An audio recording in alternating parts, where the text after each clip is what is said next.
ملنے سے ہی بچہ پیدا ہوگا. اب کوئی مرد شادی کرتا نہیں اور شادی نہیں کرتی اور نہیں ہوگا میرا بچہ ہو جائے. بھائی کہاں سے ہوگا بھائی؟ اللہ میاں کو قدرت نہیں. قدرت تو ہے، عادت نہیں. سننا نہیں. اسی طرح سے بارش ہو رہی ہے، بارش تو ہونی چاہیے مگر میں بھیگوں نہیں. ارے بھائی بارش میں جاؤ گے تو بھیگو گے. کیا اللہ میاں کو قدرت نہیں کہ مجھے بچا لیں؟ قدرت ہے، عادت نہیں. تو فلن تجد لسنت اللہ تبدیلا. اللہ کے طریقوں میں تبدیلی نہیں ہے. طریقہ کیا ہے اس تعلق سے؟ اور وہ یہ ہے کہ جو مجرم ہوتے ہیں اللہ ان کو سزا دیتے ہیں. آج تم جرم کر رہے ہو، اگر سزا کے ملنے میں دیر ہو رہی ہے تو یہ نہ سمجھو کہ بالکل ٹھیک ہے. اللہ کی عادت نہیں بدلے گی. وقت آئے گا جو وقت تم کو نہیں بتلایا گیا وہ وقت پر تم کو سزا دے دی جائے گی. تو فرمایا فلن تجد لسنت اللہ تبدیلا. آپ اللہ کے طریقے میں کوئی تبدیلی نہیں پائیں گے. اور ولن تجد لسنت اللہ تحویلا. اور نہ اللہ کی عادتیں جو ہیں وہ اس میں کوئی گھماؤ پھراؤ ہے کہ اللہ نے آج ایک عادت بنائی کل کو دوسری عادت بنا رہے ہیں، وہ صورت بھی نہیں. یا تو یہ معنی ہوئی یا پھر یہ تحویلہ کے معنی یہ ہے اللہ کی عادت تو ہے مگر کسی نے آ کر اللہ کی عادت کو بدل دیا، مجبور کر دیا اللہ کو. اللہ اپنی عادت کے مطابق کام نہ کر سکے، یہ نہیں ہو سکتا. اولم یسیروا فی الارض فینظروا کیف کان عاقبۃ الذین من قبلہم. کیا یہ لوگ زمین میں نہیں چلے تو یہ دیکھیں کہ کیسا ہوا انجام جو لوگ ان سے پہلے گزر چکے ہیں ان کا، حالانکہ وہ اپنی طاقت اور قوت کے لحاظ سے ان سے کہیں زیادہ بڑھے ہوئے تھے. جس کو میں پہلے بھی بتا چکا ہوں کہ جسمانی طاقت قوم عاد سے بڑھ کر کون ہوگا کہ کھڑے درختوں کو ہاتھوں سے ہلا ہلا کے نکال کے پھینک دیں. جن کی طاقت اور قوت کا یال اللہ میں نے ان کو ہلاک کیا. اور کیسے ہلاک کیا؟ ہوا جیسی ہلکی چیز سے ہلاک کر دیا. سمجھ میں آیا؟ تو جو درختوں کو ہلا دیں اللہ میں نے اپنی ہوا سے ان کو ہلا دیا. اور اس طرح گرے کانم اعجاز نخل خاویہ فہل تری لہم من باقیہ. ایسے گر گئے جیسے کھجور کے درخت کو کاٹ دیجئے تو وہ کس طرح ٹھہر سکتا ہے، وہ زمین پہ پڑ گئے. فرماتے ہیں کہ کیا تم ان کا کوئی نام و نشان تم کو ملتا ہے؟ کہیں ہے؟ بیج مارا گیا قوم عاد کا. تو فرمایا زیادہ طاقت والے. اچھا صاحب بدن کی طاقت نہیں مشینوں کی طاقت ہوگی. سمجھ میں آیا؟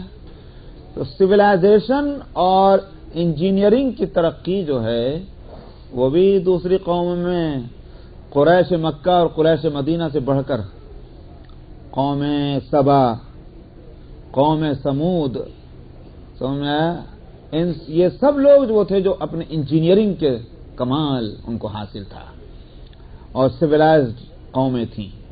لیکن جب اللہ کا عذاب آیا نہیں بچے. تو یہ مکے والے اور مدینے کے لوگ ان کے نہ بدن میں قوم عاد سے بڑھ کر ہیں اپنی بدنی طاقت میں، اور نہ سویلائزیشن اور انجینئرنگ میں قوم سمود اور قوم سبا سے بڑھ کر ہیں. تو اس واسطے ان کو انجام دیکھنا چاہیے اور اس سے سبق لینا چاہیے. وما كان الله ليعجزه من شيء في السماوات ولا في الارض. اور کوئی چیز آسمانوں اور زمینوں میں ایسی نہیں ہے کہ جو اللہ کو ناکام بنا دے. لیعجز عاجز کر دے کہ اللہ کا فیصلہ نافذ نہ ہو سکے. انه كان علیما قدیرا. وہ علم والی ذات ہے اور قدرت والی ذات ہے. ولو يؤاخذ الله الناس بما كسبوا ما ترك على ظهرها من دابة. یہ بڑا عجیب دھوکہ ہے. ہم جیسے لوگ کیا سمجھتے ہیں ٹھیک ہی تو ہیں میاں ہم سمجھا پکڑ ہوئی نہیں. اگر ہم غلط ہوتے تو کبھی کے پکڑے جا چکے ہوتے. ہم صحیح چل رہے ہیں. تو اللہ تعالیٰ فرماتے ہیں کہ ہر پکڑ پہ تو ہر جرم پہ تو ہم بھی نہیں پکڑتے.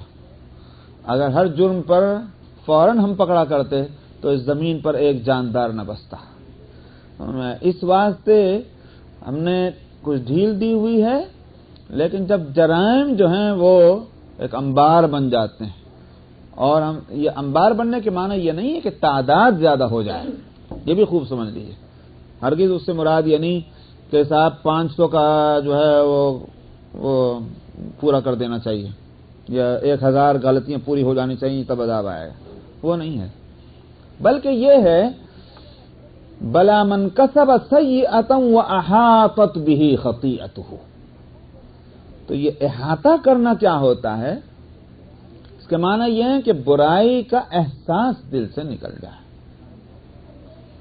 تب اللہ کے عذاب کا وہ مستحق ہو جاتا ہے. اور جب تک برائیاں ہو رہی لیکن برائی کا بھی احساس باقی ہے تو عذاب رکا رہتا ہے.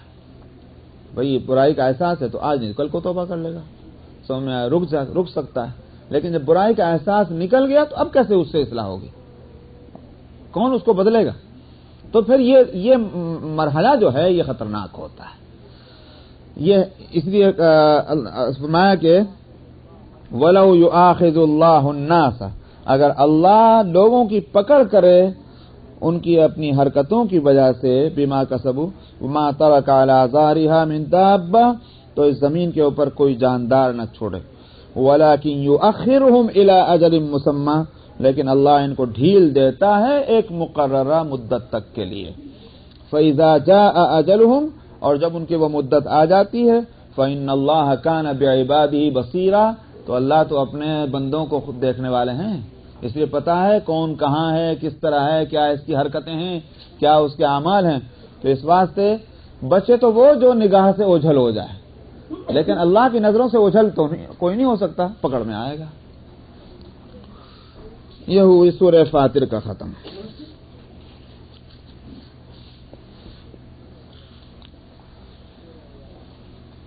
سورہ یاسین.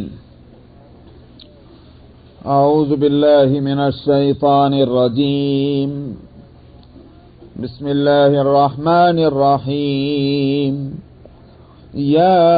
یاسین والقرآن الحکیم انک لمن المرسلین علی صراط مستقیم تنزیل العزیز الرحیم لتنذر قوما ما انذر آباؤهم فهم غافلون لقد حق القول على أكثرهم فهم لا يؤمنون إنا جعلنا في أعناقهم أغلالا فهي إلى الأذقان فهم مقمحون وجعلنا من بين أيديهم سدا ومن خلفهم سدا فأغشيناهم فهم لا يبصرون وسواء عليهم أأنذرتهم أم لم تنذرهم لا يؤمنون إنما تنذر من اتبع الذكر وخشي الرحمن بالغيب فبشره بمغفرة وأجر كريم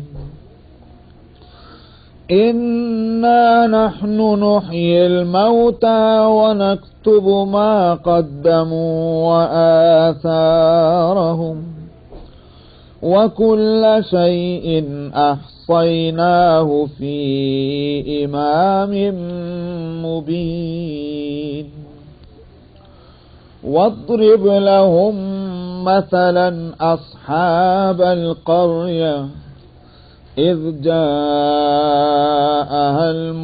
المرسلون إذ أرسلنا إليهم اثنين فكذبوهما فعززنا بثالث فقالوا إنا إليكم مرسلون قالوا ما أنتم إلا بشر مثلنا وما أنزل الرحمن من شيء إن أنتم إلا تكذبون قالوا ربنا يعلم إنا إليكم لمرسلون وما علينا إلا البلاغ المبين قالوا إنا تطيرنا بكم لئن لم تنتهوا لنرجمنكم وليمسنكم منا عذاب أليم قالوا طائركم معكم أئن ذكرتم بل أنتم قوم مسرفون وجاء من أقصى المدينة رجل يسعى قال يا قوم اتبعوا المرسلين اتبعوا من لا يسألكم أجرا وهم مهتدون وما لي لا أعبد الذي فطرني وإليه ترجعون أأتخذ من دونه آلهة إن يردني الرحمن بضر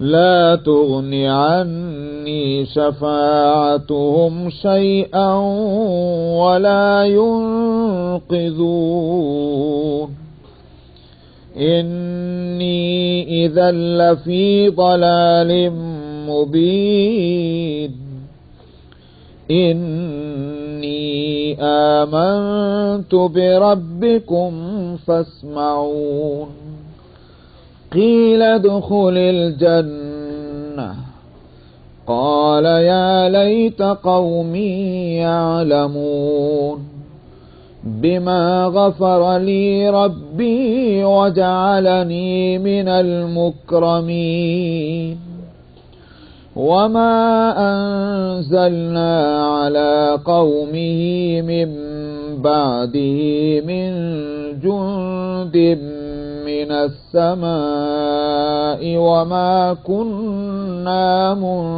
منزلين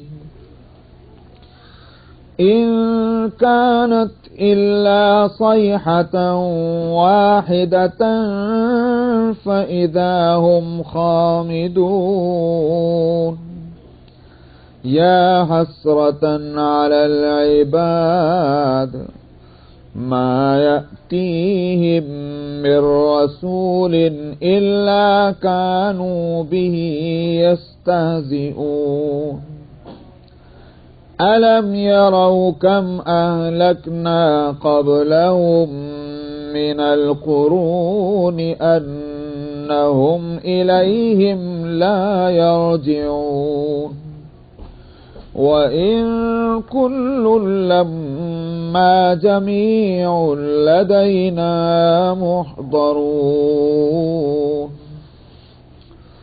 صدق الله العظيم।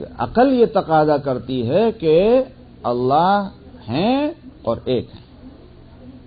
شرک عقل کے خلاف ہے اور توحید وحدانیت یہ عقل کے مطابق اس کے دلائل ہیں.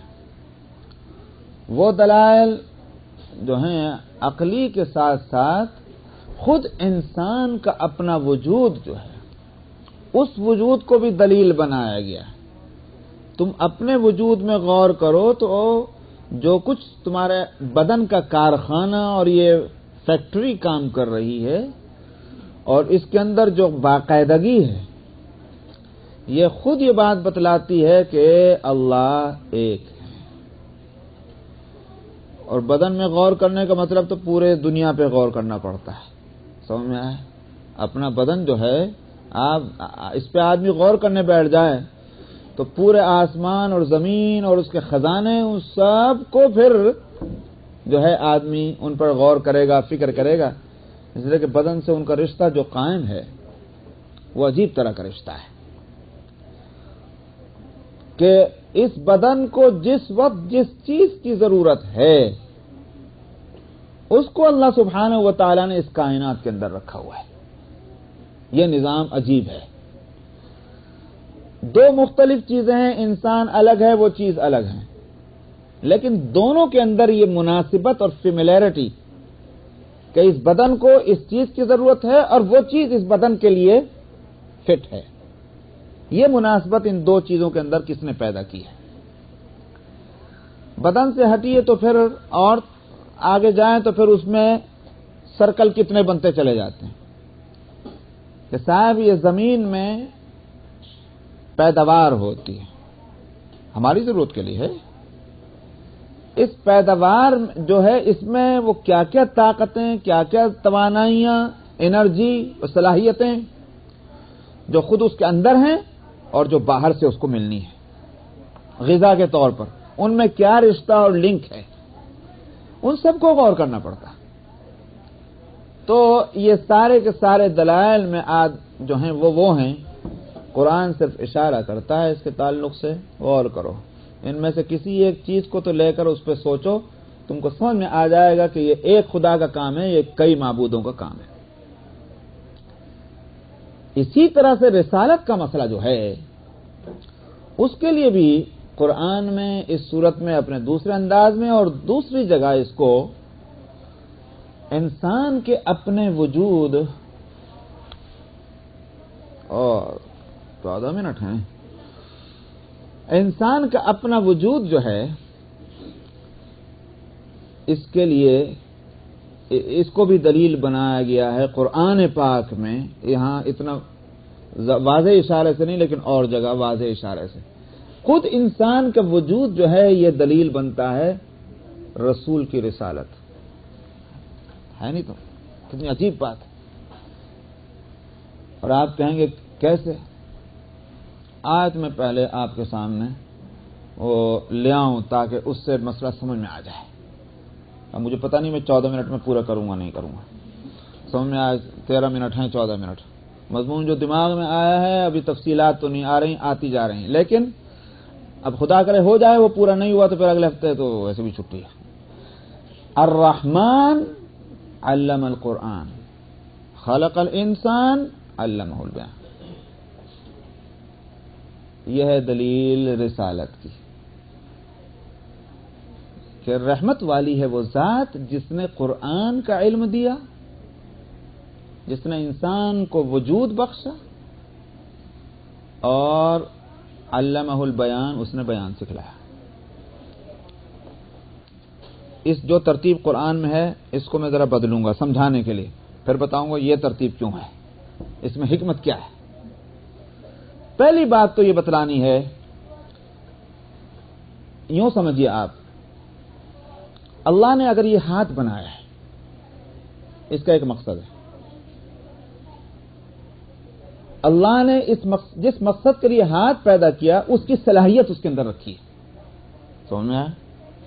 نہ صرف یہ کہ صلاحیت رکھی ہے بلکہ اس کو اس کا علم دیا گیا ہے.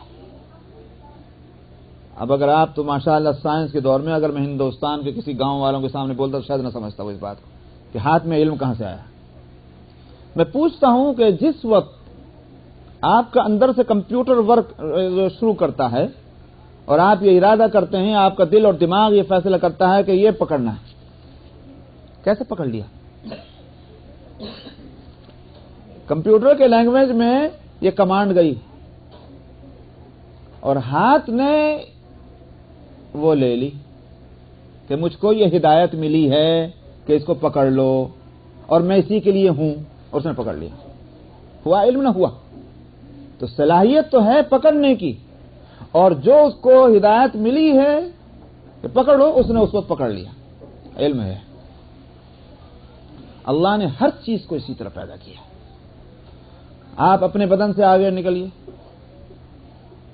مچھلی کے انڈے سے باہر مچھلی کا بچہ نکلتا ہے، وہ تیرنا شروع کر دیتا ہے، ڈوبتا تھوڑی ہے، وہ تو تیرتا ہے۔ یہ مچھلی کے انڈے سے نکلنے کے ساتھ ہی کیسے تیر رہا ہے؟ تیرنے کی صلاحیت بھی ہے اور تیرنے کا علم بھی اس کو دیا گیا ہے۔ مرغی کا بچہ مرغی کے انڈے سے نکلتے اور ذرا اس نے ہوا میں سانس لیا اور بھاگنا شروع کر دیا۔ ارے بھائی تم کو کس نے بتایا اس طرح بھاگو؟ کس نے اس کی انگلی پکڑ کے اس کو چلانا چاہا ہے؟ کوئی نہیں، بھاگا جا رہا ہے۔ چلیے آپ انسان کے بچے پہ آ جائیے۔ انسان کا بچہ جو ہے ابھی تو کسی اسکول میں بھی نہیں لے گئے، ابھی اسے کچھ پتا نہیں، آنکھ بھی نہیں کھول رہا، رو رہا ہے۔ بھائی کیوں رو رہا ہے؟ بھوک لگ رہی ہوگی، ماں اس کو اپنی چھاتی سے لگا لیتی، اس کے دودھ کو جو ہے دودھ اس کے منہ میں ڈالنا شروع کرتی، وہ چپ ہو جاتا ہے۔ کس چیز نے اس کو رلایا تھا؟ بھوک نے۔ کس چیز نے اس کو چپ کر دیا؟ پیٹ بھر گیا۔ یہ علم کہاں سے آیا کہ جب تکلیف ہو تو اس کا اظہار رو کر کرو، اور جو ہماری تکلیف دور ہو جائے تو رونا بند کر دو۔ 2-3 مہینے کا بچہ ہوتا ہے، اپنی ماں کی صورت پہچاننے لگتا ہے، ماں کو دیکھتا ہے ہنسنا شروع کر دیتا ہے۔ ارے بھائی تم ہنس کیوں رہے ہو؟ خوش ہے۔ کیا خوشی کا اظہار ہنسنے سے ہوتا ہے؟ رونے سے نہیں ہو سکتا؟ نہیں ہو سکتا۔ یہ علم کس نے دیا؟ اللہ سبحانہ و تعالی تخلیق فرماتے ہیں، چاہے جز کی ہو یا کل کی ہو، اس کے اندر وہ صلاحیت رکھتے ہیں کہ جس مقصد کے لیے اس کو پیدا کیا گیا اس کی صلاحیت اس کے اندر ہونی چاہیے اور اس کا علم ہونا چاہیے۔ 2 چیزیں بتا رہا ہوں میں، اس کو خوب یاد رکھیے گا، اس مقصد کی صلاحیت پورا کرنے کی اور اس کا علم بھی، یہ دونوں چیزوں کو ذہن میں رکھیے۔ اب آئیے، اس انسان کو اللہ نے وجود بخشا، کوئی مقصد ہوگا۔ اگر ہاتھ کا مقصد ہے، پیر کا کوئی مقصد ہے، ناک کا کوئی مقصد ہے، آنکھ کا کوئی مقصد ہے، تو اس پورے وجود کا کوئی مقصد نہیں ہوگا۔ سمجھا؟ مقصد ہے، مقصد ہے تو اس مقصد کے پورا کرنے کی صلاحیت بھی ہوگی، سمجھ؟ وہ بھی ہے۔ جب صلاحیت بھی ہے تو پھر اس کا علم بھی ہونا چاہیے۔ یہ تیسرا اصول ہوا۔ جیسا یہ تو ہوئے، میں نے کہا کہ وہ مقدمات جو میں نے ابھی قائم کی، لیکن اب بات جو ہے وہ یہ ہے، علم دینے کی 2 صورتیں ہیں۔ ایک تو یہ ہے کہ اللہ سبحانہ و تعالی نے جس چیز کو جس مقصد کے لیے پیدا کیا اس کے علاوہ وہ دوسرا کوئی کام کر ہی نہیں سکتا۔ آپ ذرا ذہن متوجہ ہے نا جو میں بتا رہا ہوں۔ مثلا یہ ہاتھ کہیں کے لیے ہے؟ پکڑنے کے لیے۔ ہاتھ اگر چاہے تو سننے کا کام کرے، نہیں کر سکتا۔ بولنے کا کام کرے، نہیں کر سکتا۔ سمجھ میں آیا؟ سونگھنے کا کام کرے، نہیں کر سکتا۔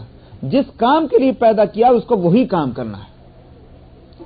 ایسی صورت اگر ہے تو اس کا علم اللہ نے براہ راست اس کو دے دیا ہے، کیونکہ وہ بے اختیار ہے۔ جب بے اختیار ہے وہ، تو اس کا علم اس کے مقصد حیات کو پورا کرنے کا اللہ نے ڈائریکٹ اس کو دے دیا۔ آئی بات سمجھ میں نہیں؟ یہ انسان جو ہے یہ ایک عجیب مخلوق ہے، اس کو جس مقصد کے لیے پیدا کیا گیا ہے اس مقصد کے پورا کرنے کے لیے اس کو مجبور نہیں کیا گیا، اختیار دے دیا گیا۔ مقصد تخلیق کیا ہے؟ وَمَا خَلَقْتُ الْجِنَّ وَالْإِنسَ إِلَّا لِيَعْبُدُونَ، میں نے انسان اور جنات کو عبادت کے لیے پیدا کیا۔ اس کے معنی کیا ہے؟ یہ نہیں ہے کہ یہ عبادت کرنے پر مجبور ہے، عبادت کے سوا کوئی دوسرا کام اس سے ہو نہیں سکتا، یہ صورت نہیں ہے۔ عبادت کے لیے پیدا کیا اور عبادت کرنے اور نہ کرنے کا اختیار دے دیا۔ اس کی وہ صورت نہیں ہے کہ ہاتھ پکڑنے کے بجائے اگر اس کا ارادہ ہو تو سننا شروع کر دے، یہ نہیں ہو سکتا۔ اس طرح انسان جو مخلوق ہے وہ اس طرح اللہ نے بنایا۔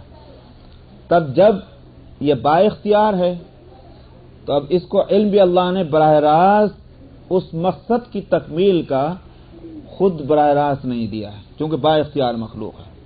اس کے لیے راستہ کیا رکھا کہ جب تم مقصد کے پورا کرنے میں با اختیار ہو تو علم کے لینے میں بھی با اختیار بنو۔ آ رہی سمجھ میں نہیں آ رہی؟ بات صاف ہو گئی نا؟ جب تم اس مقصد کے پورا کرنے میں تم کو ہم نے مختار بنایا، مجبور نہیں بنایا، اس مقصد کی تکمیل کے واسطے جس علم کی ضرورت ہے اس میں بھی تم کو با اختیار رکھا جاتا ہے، مجبور نہیں بنایا جاتا۔ اس لیے کیا کیا؟ انبیاء علیہم الصلوۃ والسلام کو بھیجا اور ان پر کتابیں اتاری کہ تم جا کر علم دو، جو لے لے، جو نہ لے نہ لے، کیونکہ ہم نے اختیار دیا ہے۔ اچھا صاحب، وہ با اختیار ہونے کے واسطے تو فرمایا کہ علمہ البیان، ہم نے اس کو بولنے کی اور الفاظ کا ذریعہ اختیار کرنے کی صلاحیت دی ہے کہ یہ اس سے با اختیار ہونا اس کا خود کھل جاتا ہے، اور دوسری مخلوقات سے اس کا ممتاز ہونا کھلتا ہے۔